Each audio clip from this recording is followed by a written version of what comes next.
Welcome to Booksicles, the source for theater and arts in the classroom. Today's tip, how to use texture to teach children about emotions.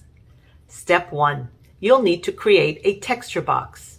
Gather materials that have various textures from around the house, outside, indoors, in the school, or at home. Step 2, brainstorm with the class and make a list of emotions and feelings. Step 3, ask each child to select an emotion that he wants or she wants to work with. Step 4, have each child create an emotion mask of the selected emotion that they chose. You'll use paper plates, colored markers, scissors, glue, and any of the materials that you provided for the class to use from the texture box. Step 5, each child will share their completed mask with the class and ask them to guess the emotion they tried to portray.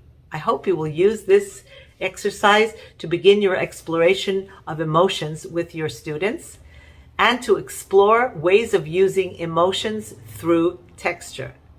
Follow us on Instagram to learn more creative ideas for using theater and arts in the classroom.